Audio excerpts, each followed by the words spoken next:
Hello friends, welcome back to my channel.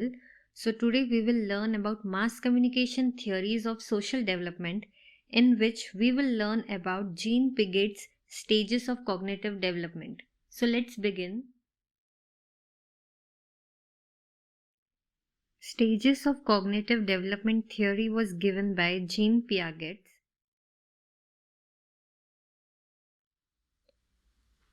Jean Piaget developed a theory of cognitive development that described and explained the changes in logical thinking of children and adolescents. Within that theory, he identified 4 stages of cognitive development.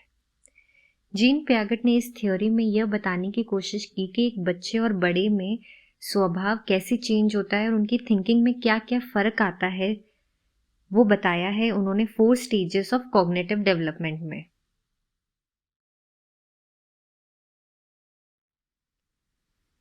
उन 4 stages के नाम है sensory motor stage, pre operational stage, concrete operations and formal operations.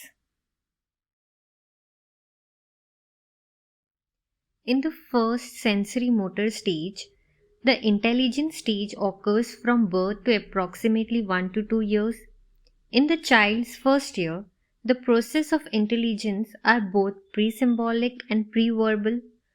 For the infant, the meaning of an object involves what can be done with it, and this action includes pushing, opening, pulling, closing, and so far. In the second year of life, the young child develops the identity of his or her body and others in time and space. मतलब इसमें यह समझाने की कोशिश की है जब बच्चा 1 से 2 साल का होता है तो वो अपनी इंटेलिजेंस कैसे विकसित करता है। जैसे वो पहले समझता है कि धक्का देना, खोलना, खींचना, बंद करना और आगे बढ़ना इन सब में शामिल होता है। पर जीवन के दूसरे वर्ष में जब बच्चा समय और स्थान पर अपने शरीर और दूसरे की पहचान विकसित करता है। The infant develops action schemes such as reaching of an object or grasping something or pulling it towards them.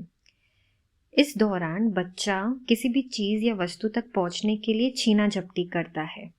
At this stage of development, he can pull a string to reach the object at the end of it, or he can pull a blanket to get an out of reach toy and so on.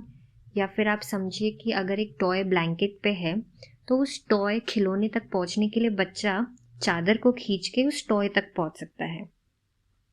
Another example is Mark putting object into his mouth to determine the shape and structure. This is something that many infants and young toddlers do. दूसरा example ये है कि हम ले सकते हैं कि बच्चा किसी भी खिलौने को मुंह में डालता है। वो मुंह में इसलिए डालता है क्योंकि वो उसका आकार और उसकी शेप को पहचानने की कोशिश करता है। ये चीज़ बहुत सारे बच्चों में आपने कॉमनली नोटिस की होगी। Our next stage is pre-operational thinking. This occurs from around 2 to 3 years to approximately 7 years of age. Our next stage is pre-operational thinking और ये स्टेज 2 से 3 साल के बच्चे से लेकर 7 साल के बच्चे तक होता है। Partially logical thinking or thought begins during these years. For example, the child recognizes that water thrown from one container to another is the same water. इस स्टेज में हम ये एग्जाम्पल ले सकते हैं कि बच्चा सोचेगा कि अगर एक पानी का ग्लास दूसरे बड़े पानी के ग्लास में डाल दिया जाएगा तो भी पानी की क्वांटिटी उतनी ही होगी। However, the child reasons only from one specific item of information to another and makes decision based on perceptual cues. And pre-operational thinking can and usually is illogical. मतलब इसमें ये कहना चाहते हैं कि बच्चा अगर एक चीज़ को समझता है तो वो अपने सारे डिसीजंस उसी एग्जाम्पल को लेके लगाता है। तो ये ज़रूरी नहीं है कि अगर एक चीज़ सही हो तो सारी चीज़ें उन पर लागू की जाए। तो कितनी बार ये होता है कि प्री ऑपरेशनल स्टेजेस में बच्चों की सोच गलत चली जाती है और वो काफ़ी सारे रीजंस के आंसर्स और जो क्यूज होते हैं वो इलॉजिकल होते हैं।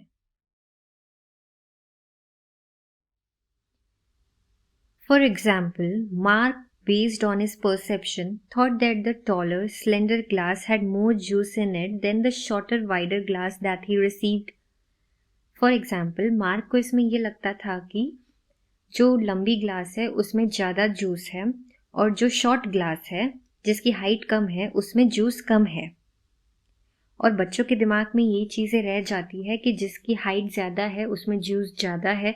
तो कितनी बार ये होता है कि बच्चों को कोई भी डिसीजंस लेने में बहुत ही डिफ़िकल्ट आती है और वो ना ही किसी की सुन पाते हैं कि अगर उनको कोई कहेगा कि नहीं छोटी और बड़ी क्लास में उतना ही है जितना दोनों को इक्वली दिया गया है, बट बच्चों के दिमाग में वो चीज़ें ज़्यादा डोमिनेट करेगी कि नहीं कि अगर बड़ी क्लास है तो उसमें जूस ज़्यादा है, वो किसी की बात नहीं मानेंगे।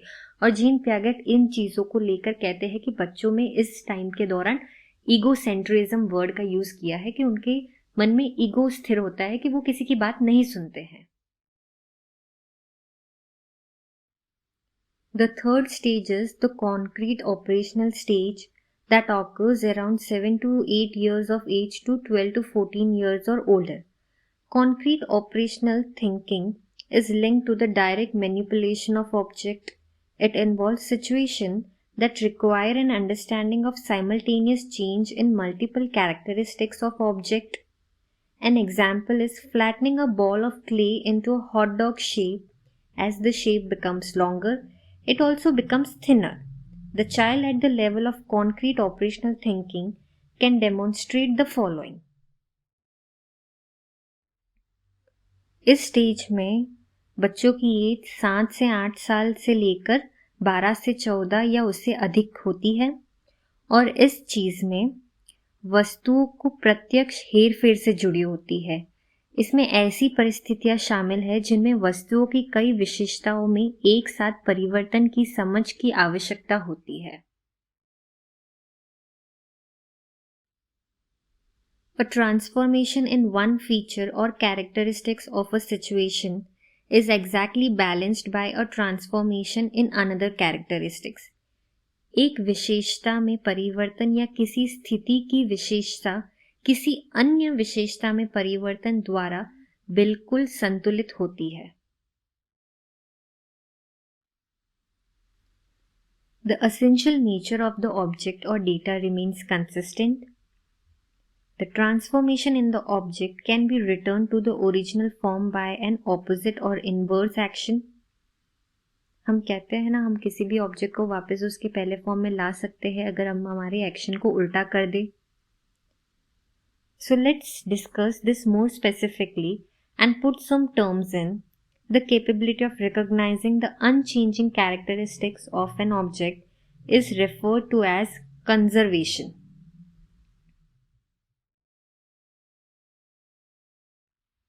The last stage is a formal operation that begins at the age of 11 to 15 years.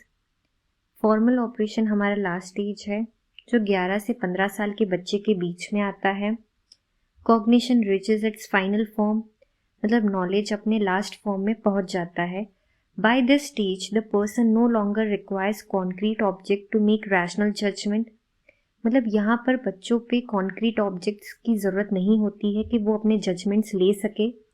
He or she is capable of deductive and hypothetical reasoning. मतलब इस दौरान इस स्टेज पे बच्चे इतने सक्षम हो जाते हैं कि उनकी सोचने समझने की शक्ति वो खुद से कर सकते हैं, उनको किसी की भी ज़रूरत नहीं होती है। His or her ability of abstract thinking is very similar to an adult. मतलब इस स्टेज में बच्चों की सोच बड़ों की सोच के समान हो जाती है। So guys, thank you for watching my video, and if you like my video then please do not forget to like and subscribe my channel. और आज के वीडियो में हमने जीन पियागेट की थ्योरी कॉग्निटिव डेवलपमेंट के बारे में discuss किया, उनके चारों स्टेजेस के बारे में डिस्कस किया। और अगर आपको किसी भी स्टेज में किसी भी पॉइंट पर डाउट है तो प्लीज़ कमेंट बॉक्स में ज़रूर मेंशन कीजिए। And once again thank you for watching my video.